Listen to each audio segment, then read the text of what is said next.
Good day everyone, I'm Sir Christian. I'm your reporter and facilitator for this lesson about Global Digital Divide. So, halina't kayo't atin ang simulan.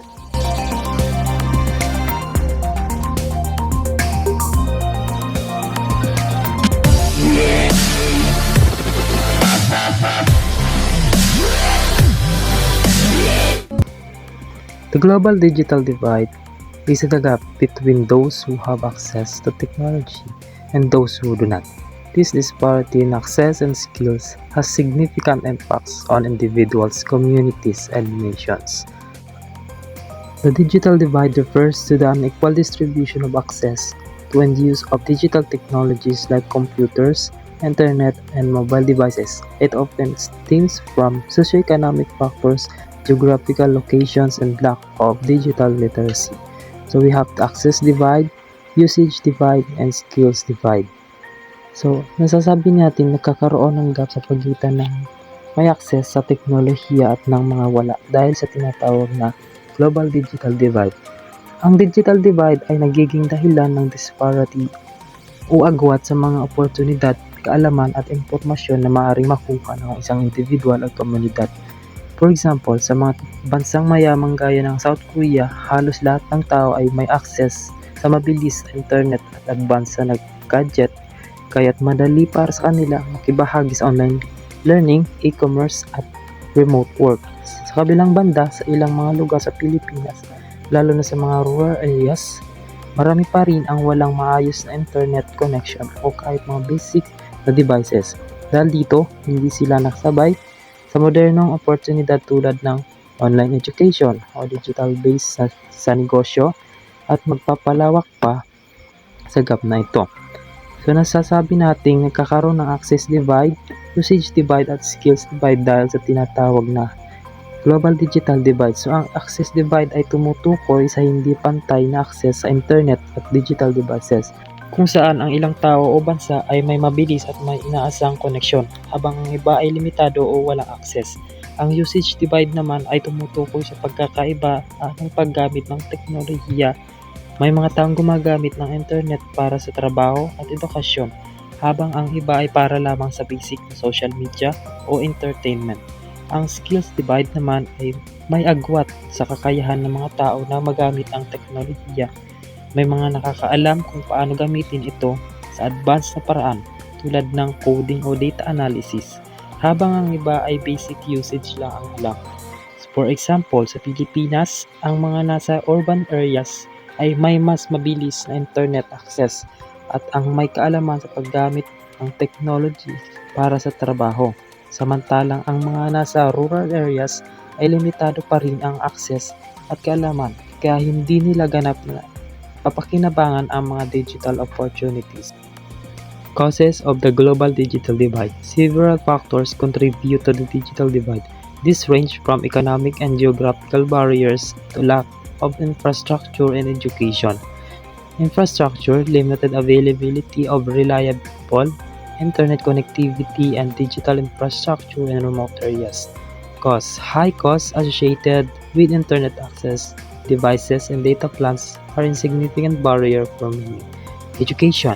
Lack of digital literacy skills and training hindering individuals from fully utilizing technology. Dito naman sa causes of the global digital divide, dito naman inisasabi natin mayroong mga causes of the global digital divide pagdating sa infrastructure, education at cost. Dahil ang mga aspetong ito ay pangunahing dahilan kung bakit may agwat sa access sa teknolohiya. Ang infrastructure ay tumutukoy sa mga physical na kinakailangan tulad ng internet cables at cell towers na mas advanced sa mga developed countries, habang limitado wala sa mga developing countries. Ang education naman ay mahalaga dahil kailangan ng tamang kaalaman para magamit ng maayos ang teknolohiya. Maraming lugar ang walang sapat na digital literacy programs. Ang cost naman ay isa pang dahilan sa mga mahihirap na lugar. Mahal ang teknolohiya at internet access, kaya't maraming tao ang hindi kayang bumili ng mga gadgets o magbayad para sa internet. For example, sa mga rural area sa Pilipinas, ang internet connection ay hindi lang mabagal kundi mahal pa, at maraming estudyante ang walang sapat na kaalaman o access sa mga computers, kaya mas nahuli sila kumpara sa mga nasa urban areas na may access sa mura at mabilis na internet. Demographic factors affecting digital access. Demographic factors play a significant role in determining access to technology. Age, gender, education, and socioeconomic status influence digital inclusion. Age, older generation may face challenges in adapting to new technologies, creating a digital gap between generations. Gender, women and girls often have lower access to technology and digital skills compared to men, resulting in a gender digital divide. Income, low-income households are more likely to face financial barriers in accessing technology, leading to an income-based digital divide. So, dito may kakaroon ng demographic factors affecting digital access tulad ng age, gender at income. Dahil sa global digital divide, ang age ay isang factor dahil mas bata ang mga tao, mas tech-savvy sila at mas may access sa technology. Samantalang ang mga matatanda ay maaaring hindi ganoon kasanay o interesado. Pagdating naman sa gender, sa ilang bansa, mas maraming lalaki ang may access sa internet at gadgets kaysa sa babae, lalo na sa mga lugar na may gender inequality. Sa income naman, ang mga mas mayaman ay kayang bumili ng mas magandang devices at magbayad para sa mabilis na internet. Samantalang ang mga nasa low-income groups ay nahihirapan dahil mahal ang mga ito. For example, sa mga mahihirap sa komunidad sa Pilipinas, ang mga kabataan ay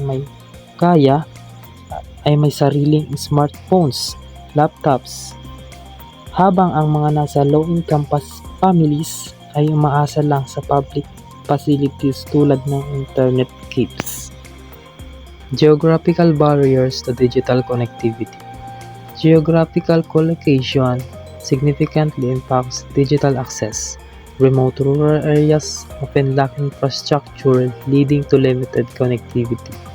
Infrastructure gap, limited access to fiber optic cables, cell towers, and other infrastructure in remote areas. 2. Digital and terrain. Geographical distance and challenging terrain make costly and difficult to install infrastructure. 3. Limited investment. Private companies and governments may be less likely to invest in infrastructure in remote areas with low population density. Dito sa geographical barriers to digital connectivity, meron tayong infrastructure gap, distance and terrain at limited investment na nagpapalala sa global digital divide. Ang infrastructure gap ay ang kakulangan ng mga basic infrastructure tulad ng cell towers at internet cables sa malalayong lugar. Sa distance at terrain naman tulad ng bundok o malalayong isla, mas mahirap at magastos mag-install ng mga linya ng internet o signal towers. At ang limited investment naman ay mula sa government o private sector na nagpapatagal sa pagdevelop ng digital infrastructure sa mga rural o geographically isolated areas. Economic disparities in the digital divide. Economic inequalities contribute significantly to the digital divide. Low-income communities face financial barriers in accessing technology and digital skills. We have factor low-income households, high-income households. Factor device costs, internet access, and digital literacy. So dito, mayroong economic disparities na nagpapalala sa digital divide dahil sa mga factor tulad ng device cost, internet access, and digital literacy, lalo na sa pagitan ng low-income at high-income households. Ang mga device cost tulad ng smartphone, tablets, o computers ay mahal kaya't hindi kayang bilhin ng mga mahihirap na pamilya. Ang internet access ay mas madali para sa mayayamang pamilya dahil kaya nilang magbayad para sa mabilis at reliable na koneksyon. Samantalang ang mga low-income households ay limitado o walang access. At ang sa huli ay ang digital literacy o kaalaman sa paggamit ng technology ay mas mataas sa mayayaman dahil mas exposed sila sa gadget at online resources. Next is digital literacy and skills gap. The digital literacy gap refers to the difference in abilities to use and understand technology. It often stems from lack of access to education and training. Basic skills: knowing how to use a computer, navigate the internet, and access information online. Communication: using email, social media, and other online platforms for communication and collaboration. Advanced skills: developing and programming software applications, analyzing data, and creating digital content. Then, critical thinking: evaluating online information, identifying reliable sources, and understanding digital ethics. Dito, mayroong digital literacy and skills gap sa mga aspects ng basic skills, communications, advanced skills, at critical thinking dahil sa global digital divide. Ang basic skills tulad ng paggamit ng computer or smartphone ay hindi pantay-pantay sa iba't ibang tao o lugar, lalo na sa mga hindi exposed sa technology. Sa communication naman ay hindi lahat ay marunong gumamit ng digital tools tulad ng email o video conferencing na mahalaga sa modernong komunikasyon. Pagdating sa advanced skills naman tulad ng programming o data analysis, mas kaunti ang may ganitong kakayahan sa mga developing countries. Ang critical thinking naman ay mahalaga sa pagsusuri ng information online at maraming tao ang madaling mabiktima ng fake news dahil kulang sa ganitong kasanayan. For example, sa mga rural schools sa Pilipinas, limitado ang exposure ng mga students sa advanced skills kaya mas nahuli sila kumpara sa mga nasa urban schools na may access sa maraming resources at training. Next is policies and initiative to address the digital divide. Governments and organizations are implementing policies and initiatives to bridge the digital divide. This initiative focus on expanding access, improving affordability, and promoting digital literacy. So number 1, infrastructure development.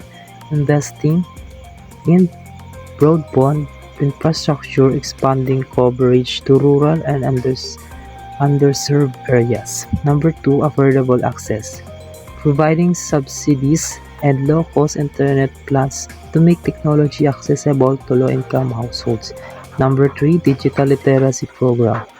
Offering training and education programs to enhance digital skills and empowering individuals to participate in the digital economy. The number 4, community centers. Establishing community centers with computers and internet access, providing safe and accessible digital space. Dito sa policies initiative to address the digital divide, may mga policies and initiatives na inilunsad upang tugunan ang digital divide na nakatuon sa infrastructure development, affordable access, digital literacy programs at community centers. Ang una ay infrastructure development. Ito ay naglalayo magtayo ng mga internet facilities tulad ng cell towers sa mga rural at remote areas. Ang affordable access naman ay ang nagbibigay ng murang internet plans o libreng wifi sa mga public place. At ang digital literacy programs na ay pagtuturo sa mga tao, lalo na sa mga mahihirap na komunidad, kung paano gamitin ang technology na effective. At ang huli ay ang community centers, mga lugar kung saan maaaring libre o mura ang paggamit ng internet at computers. For example, sa Pilipinas, may mga programs tulad ng Free Wi-Fi for All, initiative ng government, nagbibigay ng libreng internet access sa mga public places tulad ng plaza, schools at health centers upang mabigyan ang access ang mga mas maraming tao. Next is the impact of COVID-19 on the digital divide. The COVID-19 pandemic highlighted the impact of the digital divide on individuals, businesses, and societies. Remote work and online learning expose disparities in access and skills. We have number 1, remote work. Individuals without access to reliable internet and devices struggle to participate in the remote workforce. Number 2, online education. Students without internet or digital skills face challenges in accessing online learning platforms, hindering their education. The number 3, healthcare access. Limited access to telemedicine services amplified health disparities as those without technology struggle to access virtual care.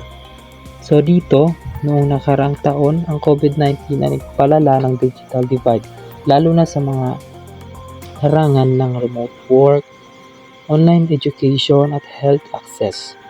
We can talk first the remote work. Ang mga may access sa mabilis na internet at tamang kagamitan ay madaling nakapagtrabaho mula sa bahay. Samantalang ang mga wala ay nawala ng trabaho o nahihirapan sa work from home setup.